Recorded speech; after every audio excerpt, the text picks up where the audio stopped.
When you've been running tabletop role-playing games for as many years as I have, it's rare to come across a new way to conceptualize encounter design, or a new trick or way of thinking that shakes up the way I've been doing things, but that's exactly what happened recently. Now, I've done some videos on this YouTube channel about encounter design. Some of my favorite other content creators have done videos on the same subjects, and it's something that we've all been exploring.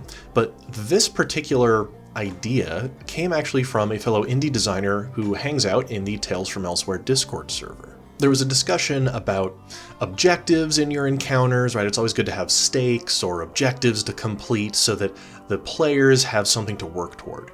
But this community member, he brought it to an additional advanced level when he started talking about the differences between symmetrical and asymmetrical objectives. Hi, I'm Peter, creator and lead designer of Tales from Elsewhere, and this YouTube channel is all about tabletop role-playing game philosophy. Every week we release a new video discussing some other subject when it comes to the design and implementation of TTRPGs. And this week's lecture is going to be an exploration of this subject, asymmetrical versus symmetrical encounter design. So let's hop into Excalibur, as we often do here on this channel, and explore this concept together.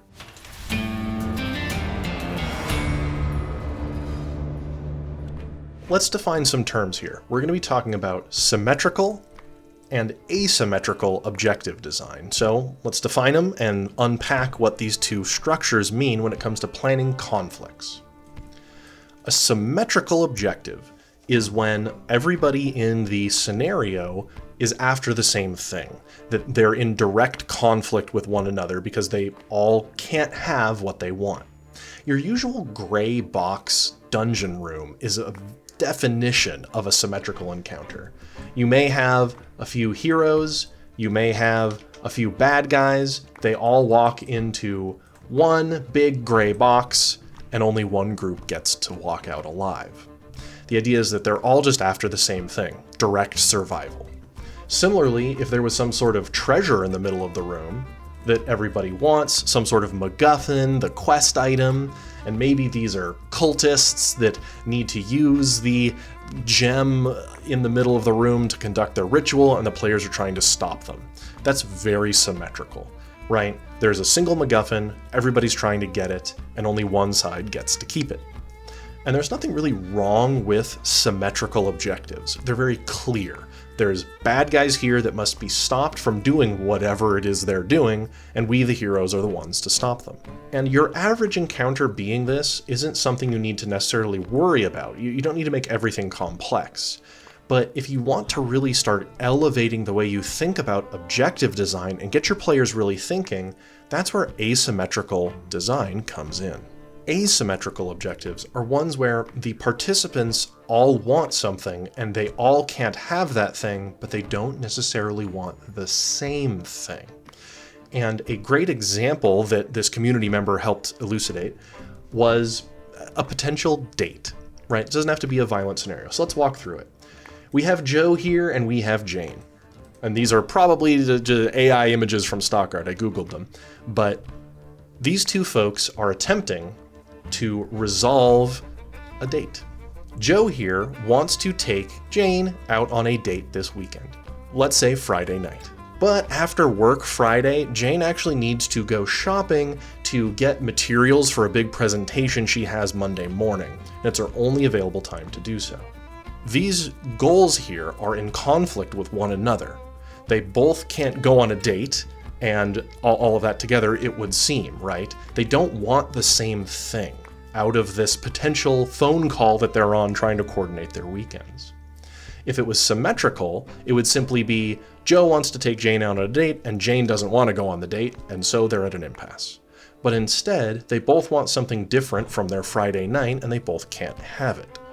And hence, the conflict is more complicated. Maybe Joe could go with Jane on her shopping trip to get the presentation material she needs for Monday and make it sort of a work date sort of thing, right? There's other solutions there than simply the impasse that occurs. Now, let's take what we've just talked about, symmetrical and asymmetrical, and use it in encounter design for a tabletop role-playing game. We're going to take a session that I've run a dozen times, it's the River Crossing, a classic in a Western setting, and apply some layers of symmetry or asymmetry to its objectives. If we were to gray box this as an encounter with a completely symmetrical design, we could say that the players are attempting to cross the river, and some bandits pop out and want to kill them.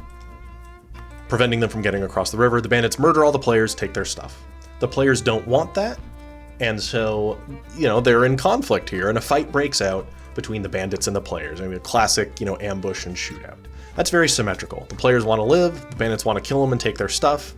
It's pretty straightforward, and that could be a fun scene. But if we start adding things that are a different priority for both the players and the bandits, it would help spice it up.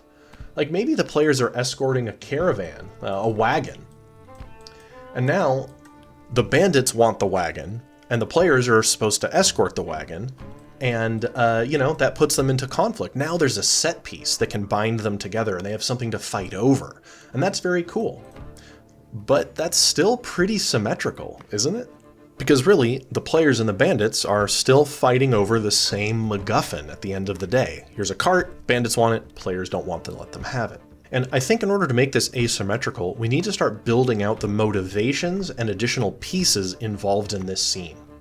Maybe the bandits are overtly starving. They look sickly, or they have the pox on them or something.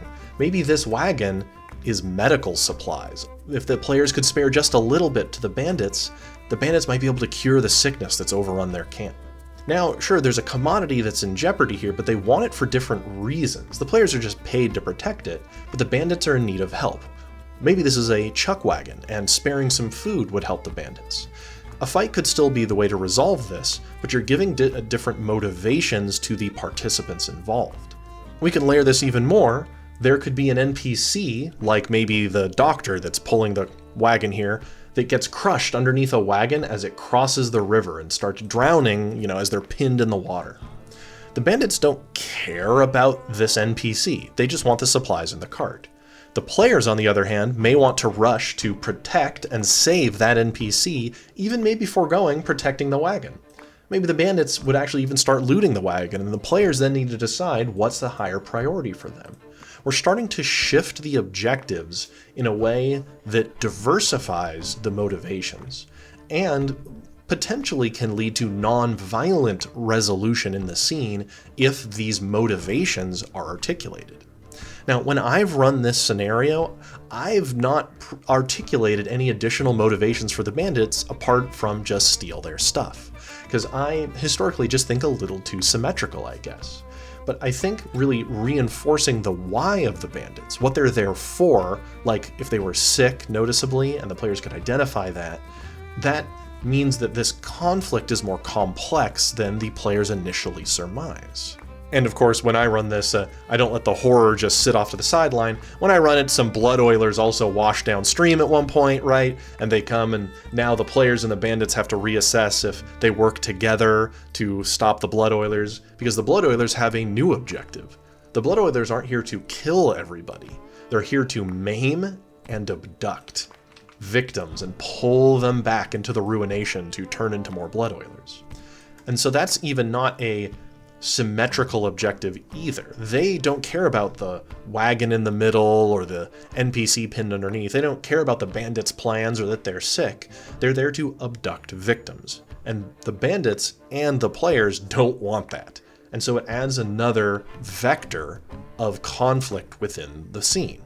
I've always conceptualized those kinds of additional threats as an escalation, but I've never thought about them as far as objective symmetry. Because reinforcements is not some new concept that I invented, like more things come out that are challenging. But if the blood oilers also were there to simply take the wagon, that would be more symmetrical, wouldn't it?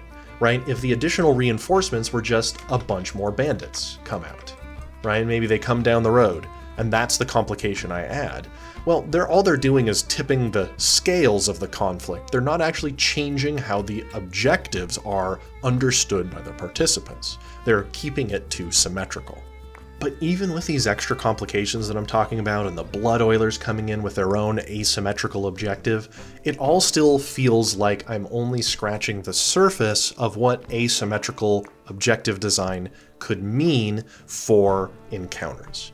Because one of the most boring ways to present a fight is the gray box. So you may hear me talk about that on this channel from time to time. You open a door, there are monsters in that room, you must kill the monsters before proceeding.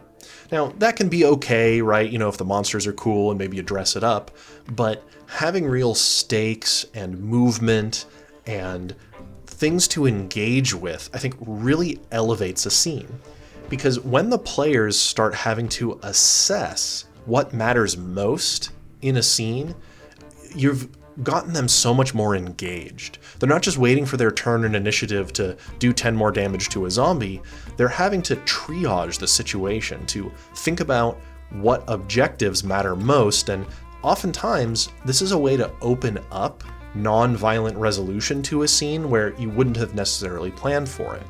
There are whole categories of players in pretty much every tabletop role-playing game that aren't necessarily a shoot first and ask questions later sort of player. They're not just there to kick in doors and blow up goblins. And so giving those players and those tables an opportunity to think their way through an encounter is something that I'd love to see more of. In the OSR ideology, encounters are sometimes considered a failure state, and I know that's an oversimplification, because you're supposed to think your way through it ahead of time. And I think asymmetrical objectives help facilitate that conversation at the table, help spur or prompt the players into really thinking about how they could resolve this conflict without necessarily having to pull out their swords and fireball spells. But you know, you watching this right now, a fellow indie designer or a GM who's running games, I'd love to know what your thoughts would be on a river crossing ambush scene. What sort of ideas do you have for making this engaging and asymmetrical? What other angles am I missing here on this classic trope? Put them in the comments below and let me know what you're thinking, because I love to unlock new avenues of thought, new avenues of design, and sometimes all it takes is a good term or pair of terms like symmetrical and asymmetrical objectives to get the gears turning. So let me know in the comments. Well, I hope you found that interesting. This week's video was less of me making a point and more exploring this idea in real time, as this conceptualization of objectives is a new way of thinking for me. I've never really put it in those terms and thought about it in that manner. And if you'd like to continue this conversation, consider hopping into the Tales from Elsewhere Discord server.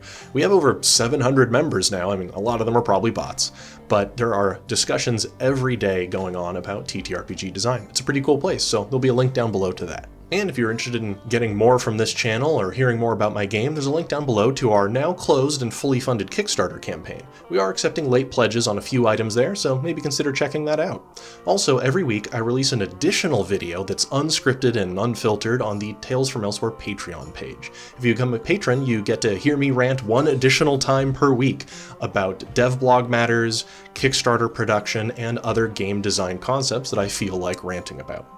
Well, I hope to see you here next week on Tales from Elsewhere.